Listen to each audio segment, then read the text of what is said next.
Pemberat amal di akhirat. Saudaraku, sudah tabiat manusia tak pernah puas dengan apa yang saat ini dimilikinya. Selalu saja ingin memiliki yang lebih dari sekedar yang dimilikinya saat ini. Ya, dunia memang akan terus menggoda siapa saja yang berada di dalamnya. Dunia menawarkan berjuta-juta kenikmatan yang dapat membuat manusia tergiur akan kelezatannya. Begitulah tipu daya dunia yang fana ini. Saudaraku, dunia memang fana.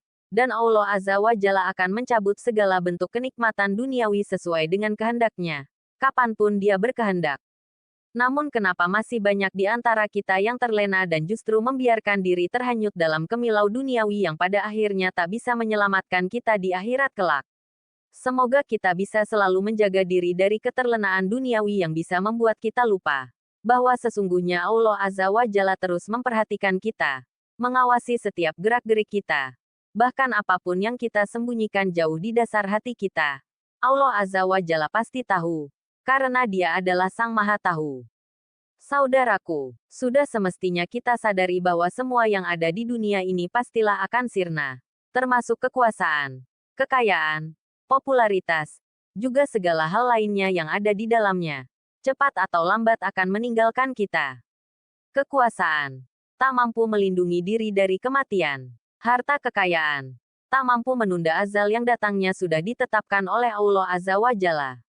Popularitas pun tak dapat menjadi penyelamat tatkala malaikat maut datang menjemput. Semua yang kita miliki selama di dunia ini tak akan selamanya dapat kita miliki ataupun kita pertahankan.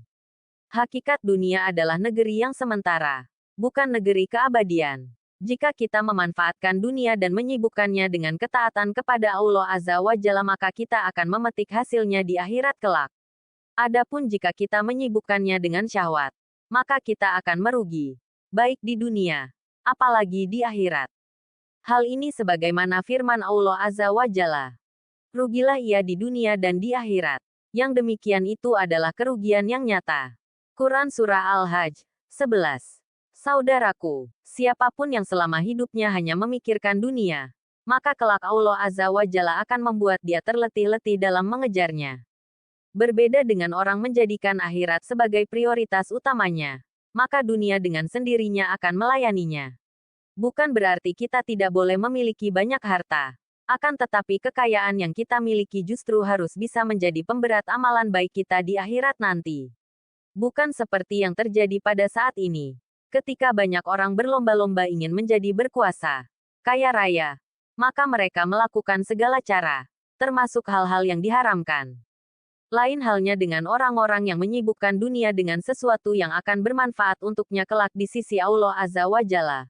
Mereka adalah orang-orang yang beruntung, baik di dunia maupun di akhirat. Dia beruntung di dunia karena menyibukkan diri dalam amal kebaikan.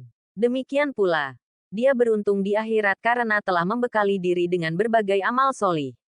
Allah Azza wa Jalla berfirman dalam Al-Quran. Maka janganlah sekali-kali kehidupan dunia memperdaya kamu. Quran Surat Luqman 33. Dalam ayat ini, Allah Azza wa Jalla melarang kita untuk terperdaya dengan kehidupan dunia. Jangan sampai kita sibuk dengan kehidupan dunia dan lalai dengan kehidupan akhirat. Bahkan maksudnya, sibukkanlah dunia ini dengan niat untuk menolongmu dalam ketaatan kepada Allah Azza wa Jalla. Barang siapa yang memanfaatkan dunia ini dan menyibukkannya untuk kebaikan dan maslahat agama dan dunianya, merekalah orang-orang yang beruntung. Akan tetapi, barang siapa yang sibuk dengan dunia dan menjadikan dunia itu sendiri sebagai tujuan dan hasratnya, mereka ini sebagaimana firman Allah Azza wa Jalla. Allah meluaskan rizki dan menyempitkannya bagi siapa yang Dia kehendaki. Mereka bergembira dengan kehidupan di dunia. Padahal kehidupan dunia itu dibanding dengan kehidupan akhirat, hanyalah kesenangan yang sedikit. Quran Surat Ar-Ra'd 26. Saudaraku, hari ini saatnya kita bisa beramal tanpa menghitungnya. Kelak di akhirat kita hanya bisa menghitung amal tanpa bisa beramal lagi.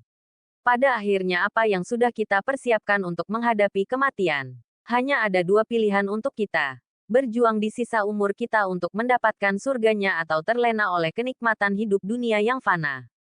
Semoga Allah Azza wa Jalla mengaruniakan hidayahnya kepada kita. sehingga kita tetap istiqomah senantiasa meningkatkan amal soleh sebagai bekal terbaik kehidupan di akhirat untuk meraih ridhanya. Amin ya Rab. Wallahu alam bisawab.